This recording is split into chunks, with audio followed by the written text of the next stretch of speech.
Tässä olen minä. Ostin auton ilman kattoa. Sitten yksi asia johti toiseen. Syntyi tämä YouTube-kanava ja pian sen jälkeen päädyin 2 kilometrin korkeudelle kiertelemään serpenttiineen ja kumipallon 4000 porukan kanssa. Auton ajettavuutta tuli viilattua entisestään. Tutuksi tulivat moottoriradat ja samalla pelkäjän paikka sai oikean merkityksen. Norjan Lofoten, Nordkap, Romanian sivukylät, Top Gearin ajamat parhaat vuoristotiet, you name it. Tällä autolla on koettu ne kaikki, mutta ei tarina vielä tähän päädy. Viime jaksossa E39 tarjosi melkoisia Sherlock Holmes-hetkiä, niin tässä jaksossa Z4 tarjoaa niitä ihan yhtä paljon. Laitetaan kiinni öljyjäähdytin, suoritetaan ensistartti, ihmetellään savua, leikitään vesileikkejä ja ihmetellään outoa valoilmiötä. Siinä on jo aika paljon ihmeteltäväksi. Ei muuta kuin jakson parin. Jotta auto kestää paremmin kuumuutta ja tulevia haasteita, aloin viime jaksossa asentamaan autoon öljyjäähdytintä. Käytin BMW alkuperäistä öljysorttimen lähtöä, jolla sen löysin käytettynä Ovokolta. Termostaatilla varustettu osa on käytössä muun muassa N54 moottorissa. Vain jäähdytin, letkut ja liittimet ovat aftermarket-osia. Mä lähden vetämään noita letkuja nyt siitä, mistä aita on matali, ja tällä puolella nyt on vähän trafiikkia, tuossa on toi paisuntasäiliö tiellä, mutta tässä näyttäisi olevan sopivasti tilaa ja sitten tästä välistä saisi näppärästi vedettyä ja sitten tämän muovin alapuolelta suoraan tuonne jäähdyttimelle. Kuulemma teflonpunosletku olisi kaikista paras tällaisen käyttötarkoituksen. On vaan pirun jäykkää tavaraa. Ei mikään maailman joustavin letku. Tää on muuten niin kallis letku, että Tää on aika tarkkaa siitä, mistä tän katkaisee. Tää tulisi niinku tonne.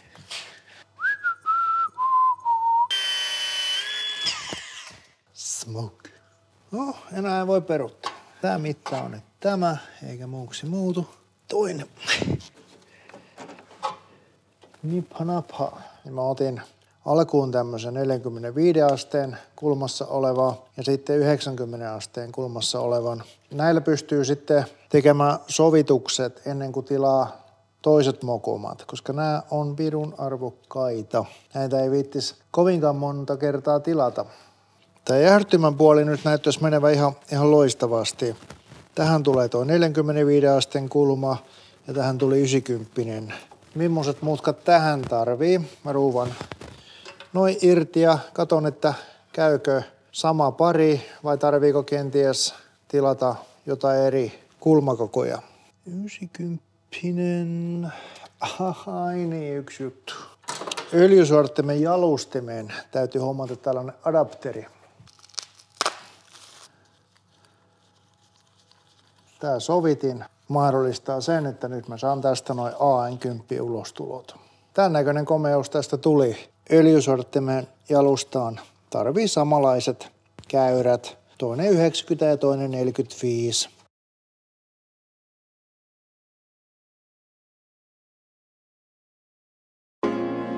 Pari päivää myöhemmin tilamani liittimet saapuivat ja asennustyö voi jatkua.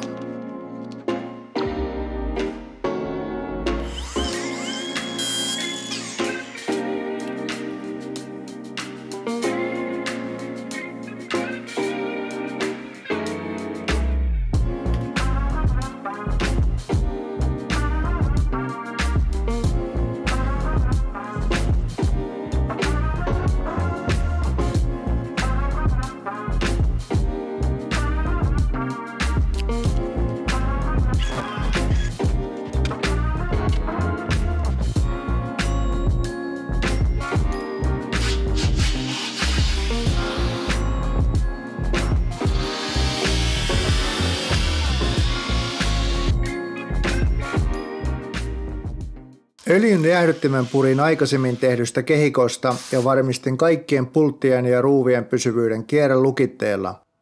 Alumiiniset L-raudat sipasin mustalla maalilla, jotta ne eivät pistä niin silmin puskurin välistä.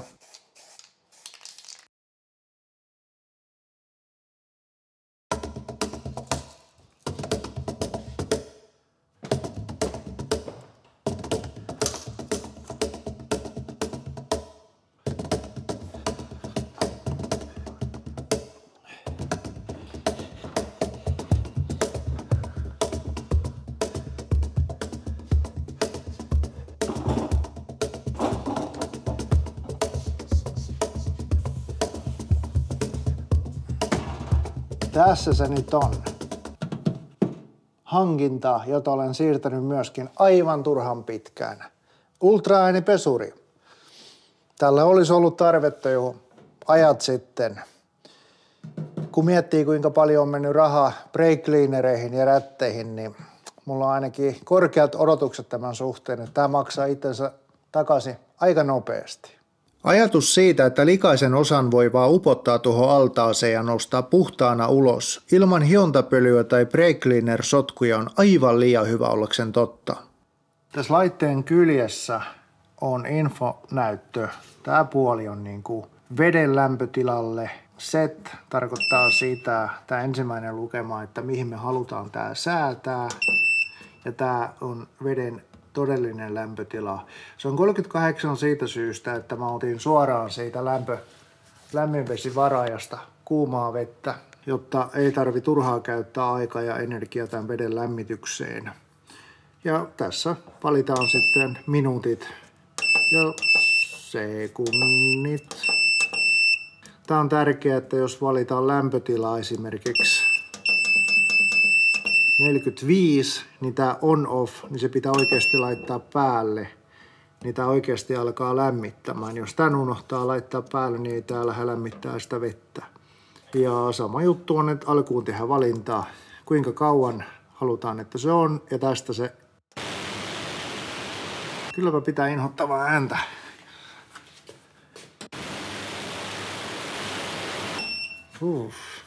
Mutta ehkä senkaan pystyy olemaan, jos tää on niin hyvä kuin on luvattu. Mä haluan, että se vesi olisi 40 astetta. Nyt se on 38, että sen ei tarvi paljon lämmittää, muutama aste ainoastaan. Laitetaan se lämpiämään ja aletaan vähän esivalmistelemaan osia, mitä mä tähän tulen laittamaan. Mulla on nyt sen verran köyhä tilanne, että mulla ei ole sinne mitään testikappaleita heittää. Mä oon kaikki nuo E39 osat heivannut mäkeen, mutta ajattelin olla rohkea ja lähtee heti tällä oikealla osalla, joka tulee auton kiinni, niin liikkeelle. Mä puren tästä tuon termarin veke ja sitten mä otan noin öljyvarauslähdöt pois. Riisutaan tästä vähän osia pois ja lähdetään suoraan sillä kokeilemaan. Hieman huono testikappale siinä suhteessa, että olin tämän pintapuolisesti hinkutellut aikaisemmin jo melko puhtaaksi. Pesusta ei kuitenkaan haittaa olisi, sillä ultraäänipesuri pesää osat myös sisältä, mihin ei fyysisesti jälkikäteen pääsisi. Tuo jousi myös.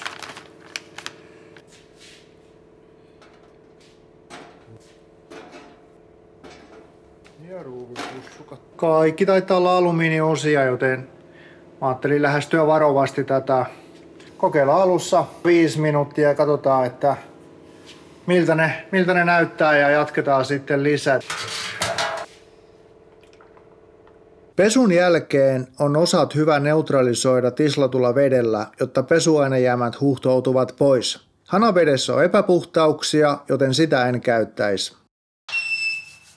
After 5 minutes. Puhtaat hanskat. Joo. Ei tää ainakaan huonommaksi ole mennyt. Ja tää nyt oli 40 astetta ja 5 minuuttia. Laitetaan tää 8 minuutiksi yhtäjaksoisesti. Silloin se puhdistuu. Ei tää niinku nyttenkään huono ole. Tässä muuten huomaa tässä pussissa. Katsokaa, kun on tommoista likavettä, eli hienosti on näistä osista irronnut. Niin nämä on jo nyt 5 minuutin jälkeen. Todella hyvän näköisiä. Laitteen pitämä ääntä voi verrata rajun digitaalisen säröön. Se ei ole kova, mutta hyvin epämiellyttävä. Kun joku lapioisi kivikasan rautalapiolla, johon on yhdistetty digitaalista säröä. Myös kameroiden mikrofonit menivät tuosta äänestä sekaisin.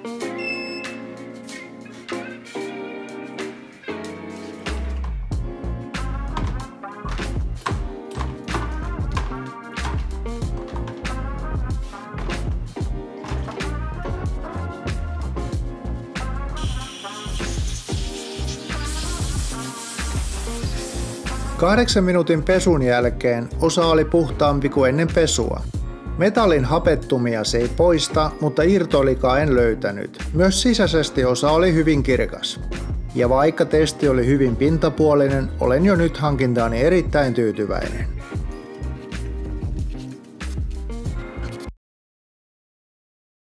Hei, sitten tärkeää asiaa. Tässä on vanha osa ja tässä on uusi osa. Kuten huomaatte, niin tämä vanha osa on huomattavasti ohuempi kuin tämä uusi osa, joka on huomattavasti paksumpi. Tässä on vanhan osan kiinnityspultti ja tämän uuden osan pultti on hieman pidempi. Ja mä huomasin se oikeastaan vähän puolivahingossa, koska tämän vanhan osan pulttien päässä on tämmöiset kiinnityshahlot suojamuoville. Ja sitten mä rupesin vähän miettimään, kun tilasin näitä uusia pultteja, että on vähän hassun näköisiä, kun tuossa uudessa osassa ei ole minkäännäköistä suojamuovia, niin tilasin sitten N54 moottorin varaosanumerolla tälle osalle kuuluvat oikeat pultit. Niin sitten nyt vasta huomasin, kun ne saapuivat, että kappas vaan, että niissä on hieman pituuseroa, ja sitten tarkistin, niin onhan niissä osissa paksuuseroa myöskin. Ja nämä alumiinipultteja, ne tarvii aina uusia, kun ne irrotetaan, koska ne kiristäessä venyy.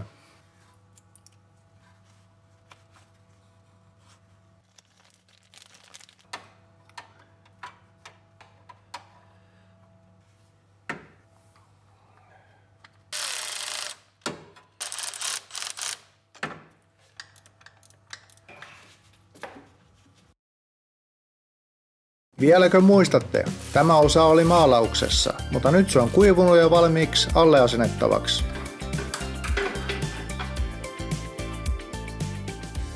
Ennen kuin moottorin käynnistää, niin tarvii lisätä tähän uuteen öljykiertoon öljyä. Toi jäähdytin, se haukkaa noin 0,5 litraa plus letkut. Eli jos nyt moottorin käynnistäisi, öljy tulee öljypumpulta tähän öljysuodattimeen, josta tulee semmoinen 0,5 litran käppi ennen kuin se menee moottoriin, niin tää tarvii nyt täyttää, jottei se moottori pääse kuivana pyörähtämään. Ja onneksi mä huomasin, että noi varausaukot, mitkä onkaan, niin nämä toimii myös erinomaisena täyttykanavinaan. Eli ruuvataan tosta irti. Nooni, sinne. Perinteisesti. Ja nyt itse asiassa näkyykin aika hyvin. Toi sivulta tuleva aukko, niin se menee tähän öljysuodattimeen. Ja sitten se alaspäin sukeltava aukko menee tuohon öljyletkuun. Sama juttu on toisella puolella. Nyt riittävän pitkällä suppilolla, tällä näin, voidaan näihin letkuihin lisätä aika kivasti öljyä. Ja toivotaan, että se menee aina tonne jäähdyttimelle saakka. Tää suppilo on riittävän syvälle. 0,5 purkkia pitäisi ainakin mennä. Hyvin se näyttää sinne uppoavan. On vaan varmistettava, että se varmasti menee tuohon letkuun eikä tonne moottorin öljyn kiertoon.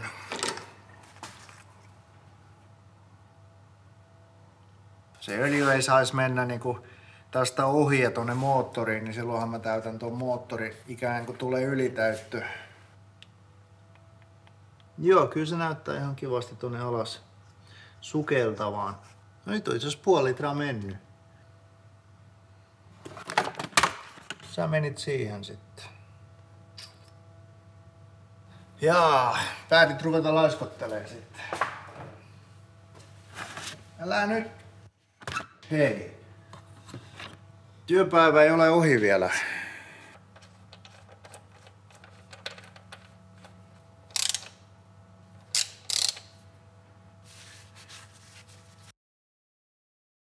Seuraavaksi tarvii tukkia tää ylimääräinen lähtö tästä. Tää hässäkkähän näytti niinku alun perin tämmöseltä. Tää meni tolle lämmön siirtokapistukselle. Niin nyt tarvitsisi tää ylimääräinen lähtö tukkia. Mä ajattelin, mä teen omatekoisen tollasen tulpan siihen. Pultti, tämmönen paksu pultti on ihan hyvä vaihtoehto. Mutta mä ajattelin käyttää pyörän pulttia siihen. Kokeillaan ja jos se ei toimi, niin keksitään jotain muuta.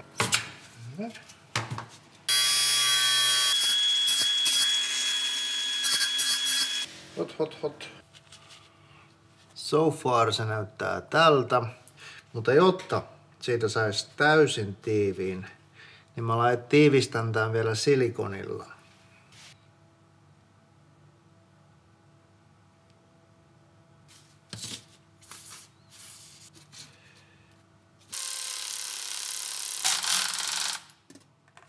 Tää on vähän tämmönen amputoidun näköinen.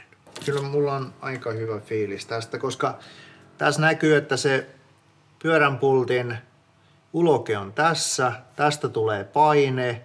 Ei tää mahu ulos lentämään tästä, koska kiristyspanta ei anna sen muljahtaa ulos.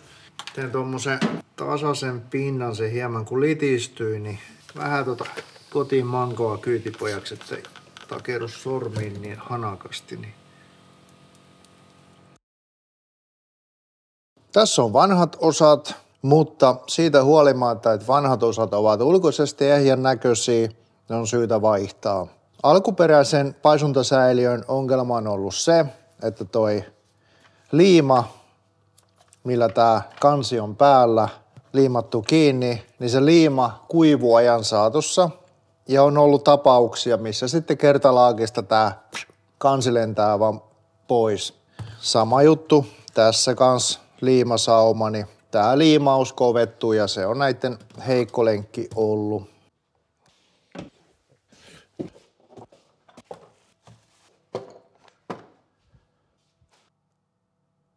Termostaatti.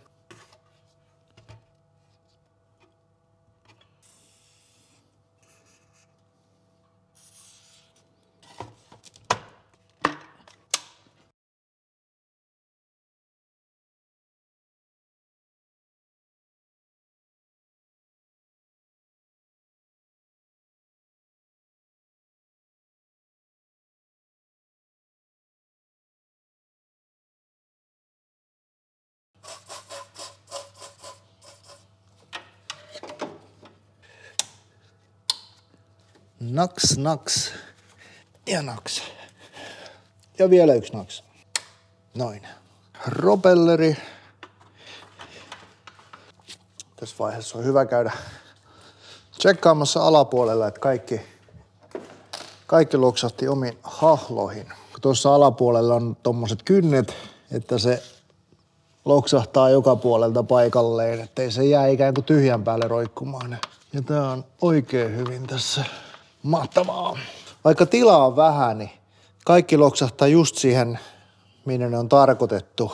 Huomaa aika nopeasti, jos jonkun osaa, tai jopa jonkun letkun laittaa väärin, koska ne letkutkin on prässätty tasan yhteen muotoon, ja jos siitä poikkeaa, niin se ei sitten istu kohilleen tai sitten jää sen verran oudosti, että silloin viimeistään tajua, että jotain ei ole oikein. Todella hyvä. Surrataan kiinni.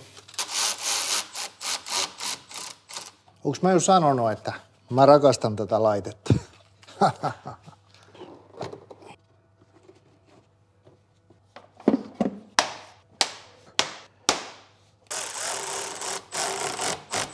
Olisiko tämän voinut ruuvata käsin? Ei olisi. Noin. Ja muistakaa, älkää tehkö sama virhettä kuin minä viimeiset 20 vuotta, eli jäähdytysnestettä ei kannata laittaa hanaveteen, vaan tislattuun veteen tai sitten akkuveteen. Yllättävän vakaa käsi, vaikka on lauantai. En ollut laulamassa karaokea. No vitsi. En ole mikään karaokemies muutenkaan. Jos mä laulan karaoke, niin tietää, että silloin on nautittu Pepsiä vahvempaa. Onkohan mä elämäni aikana 3 kertaa laulanut karaoke? Tämä ilmausproseduuri toimii näin, että sytytysvirrat päälle ja sitten painetaan kaasupoljinta 10 sekuntia, niin tämä aloittaa tällaisen automaattisen ilmausprosessin. Akku on ollut ylläpitolaturissa. Siinä on nyt hyvin virtaa, se on aivan täys. Sytytysvirrat päälle ja pidetään 10 sekuntia kaasua pohjassa. Ja nyt sen kuulee, kun toi pumppu lähti pyörimään. Säädetään tosta minimille ja maksimille. Ei sen monimutkaisempaa. Sitten mennään seuraamaan nestepintaa. No sehän onkin tippunut saman tien. No niin, nyt tulee kyllä iso setti. Tuntuu, että joku tsunami hyökkää. Mun pitää laittaa toi silleen hyvin hollille, että ei siitä lennä sitten 1, 2, kun se oikein ottaa vauhti sieltä. Niin. No niin, nyt rupesi tapahtumaan. Eli vesi teki täyden ympyrän ja nyt se puskee tästä läpi. Ensin tulee tietysti ilmaa. Säädetään vähän pienemmällä tätä. Tästä tulisi vaan ilmakuplia, eikä niinkään jäähdytysnestettä. Kerää siellä seuraavaa aaltoa itselleen. Hei, nyt mulla kusee kyllä jostain. Voi vitsi. Tää ei oo hyvä juttu. Voi vitsi. Pysäytetään toi auton ilmausohjelma nyt toistaiseksi. Valitettavasti se on nyt hyvä laittaa poikki. 2 mahdollista potentiaalista vuotokohtaa yläpään liitoksissa. Sinällään hyvä, helppo paikka. Semmoinen vuotokohta rajautuu tähän tankin yläpään liitoksiin. Niitä on 3 potentiaalista. Tää iso, paisarin ja ylävesilitkun letkun liitos ja sitten mutkaliitos, joka tulee tästä. Mutta kyllä se aika selkeä vuoto on, koska eihän tässä ole tällä hetkellä edes painet. Et jos ei tää kestä niinku tätä pelkästään veden virtausta, niin me ollaan jo nyt pulassa.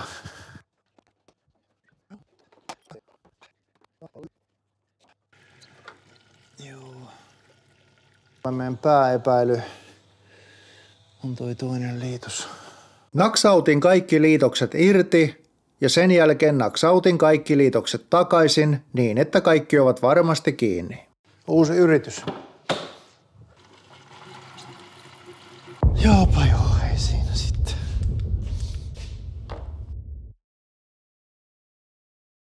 Mä haluan testata nyt tätä liitosta ja pääepäily on tämä liitos tässä näin. Ja mulla on toi vanha paisuntasäiliö. Mä pääsen hienosti testaamaan. Tän kuuluisi kliksahtaa kiinni. Noin, nyt se on kiinni.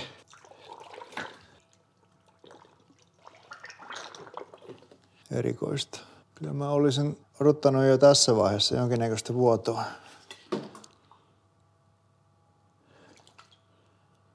Ei jumalissa. Ei minkäännäköistä vuotoa. Tää ei vuoda niinku yhtään.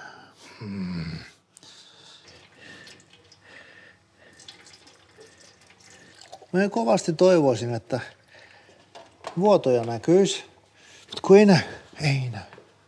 Sitä on vähän lisäpainetta. Nyt tulee aika kovaa.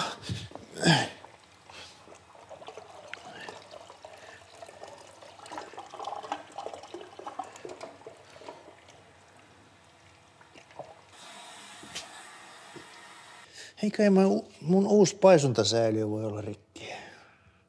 Oi vitsi. Mennään takaisin lähtöpisteeseen. Meillä on eturivipaikka Tsunamissa. Nyt mä näen sen liitoksen, mitä mä eniten epäilin. Se on kuiva. Toinen aalto. Se on kuiva, ei tipan tippa.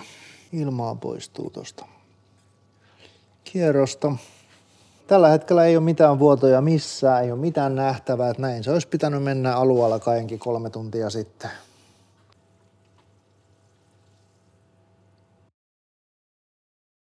Jäähdytysjärjestelmä on ilmattu ja se on tiivis. Mutta se, että mihin mulla meni tässä 3 tuntia ja mitkä nämä hemmetin vesileikit oli, siihen mä palaan hetken päästä. Nyt on pakko hakea vähän sapuska kultagrilliltä.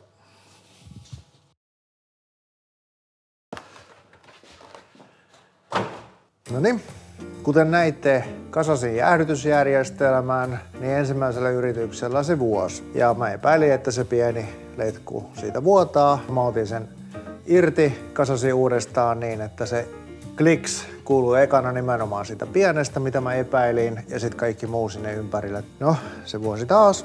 Silloin irrotin sen letkun kokonaan ja niin kuin kuka tahansa muu järkevä autoihminen niin menisi KL-varaosan tai Motonettiin ja hakisi uuden letkun. Ja näin mäkin yritin tehdä.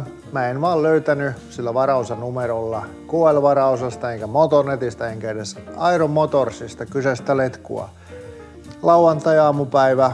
No mitä mä sitten teen? Lähden kotiin pyörittelemään peukaloita. Tai sitten järjestän, jos ei muuta, niin ainakin viihdyttävä kontenttia ja yritän vähän tutkia, että missä vika. Halusin lähteä sitten selvittää, että vuotaako se keskimenäliitos ihan oikeesti ja järjestin pienet vesileikit. Vesileikkien aikana huomasin, että eihän toi liitos niinku vuoda ollenkaan. Silloin mä päätin, että mä pistän sen paketin uudestaan kasaan pikku twistillä. Leikkasin ilmastoinniteipistä semmosen soiron sinne, pyöräytin pari kierrosta ja sitten löin sen letkun siihen takas paikalleen. Mulla ei ole koskaan aikaisemmin BMW-jäähdytysletkujen kanssa minkäännäköisiä ongelmia. Liitokset mä tykkään, ne on niinku kliks, on ja pysy, ne ei koskaan vuoda. Pari epäilyä. Ensimmäinen, mitä mä rupesin miettimään, onko tää mun intoilu ton silikonisprayin kanssa kenties hieman kyseenalaista. Tekeekö se kumipinnosta vähän liiankin liukkaita, että sit pääsee vähän fuskaamaan. Mutta toisaalta, kun mä oon kaikki muutkin liitokset laittanut kiinni käyttää reilua silikonispreitä, niin miksi tasan 1 vuotaa? Voisiko siinä uudessa paisuntasäiliössä kyseisessä liitoksessa olla toleranssi vaan hieman eri kuin mitä on BMW alkuperäisessä paisuntasäiliössä?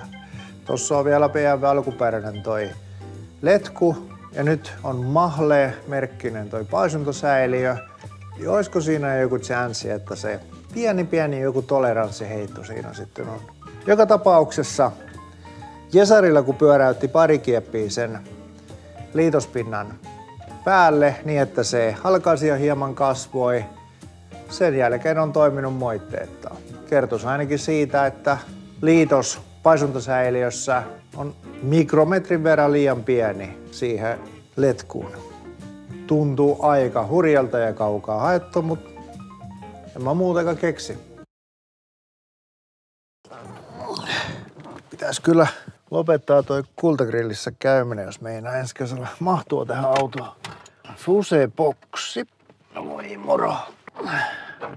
Tää on kansainvälinen lappu. Tähän ei ole kirjoitettu millään kielellä, vaan tässä on symbolit, mitä tarkoittaa mikäkin. Itse asiassa tää mun seta on myöskin Italian tuonti. Fuel-pumppi, polttoaineen tankin kuva 4, 19, 33 ja 44. Sitten pyöräytetään niin kauan, että öljypainevalo sammuu.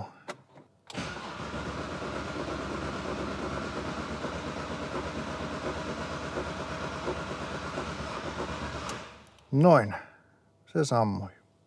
Alright, avataan vähän ovea ja laitetaan pyöriä. Tässä tapauksessa voi nyt kyllä tapahtua ihan mitä vaan.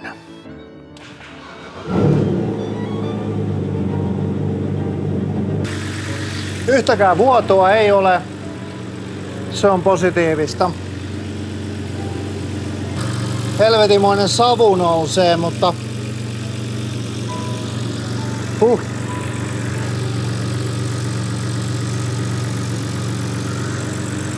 siellä on ollut öljyä pakosarjan päällä ja kun täällä oli kuitenkin paikat irti, niin ei nyt oteta vielä siitä sydänkohtausta. Siinä on kans öljyä vaan pinnassa. Tyhjäkäynti tasaantuu, niin kuin pitääkin.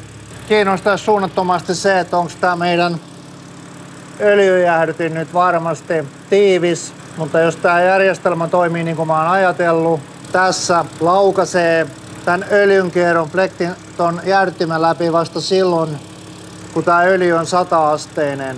Vai onko 110 tuossa alkuperäinen toi? Niin mä en tyhjäkäynnillä tollasta lämpöä saa aikaiseksi. Ei tipan tippaa. Ja se on niinku pääasia. Onko mitään valoja palaa, vikavaloja? Apsin vikavalo palaa, mutta en oo siitä vielä huolissaan. Öljypaine anturihan mä otin kokonaan irti, että sitä ei pidä katsoa ollenkaan. Ja öljylämmöt on vielä aivan niinku alareunassa. kaikki vaikuttaa hyvältä. Mä käynnistin se uudestaan, niin hävisi se Apsin merkkivalokin kojetaulusta. Ainut semmonen erikoinen UFO-homma, minkä mä huomasin, oli pakko katsoa videoltakin jälkikäteen, että kun mä menin sinne autoon ja tein ensikäynnistyksen, niin tuntuu, että jotenkin siinä niin jotain niin sävähti oikein, kun olisi joku salama isku mennyt autosta läpi. Ja mä katsoin videoltakin jälkikäteen, niin ajovalot on mennyt päälle.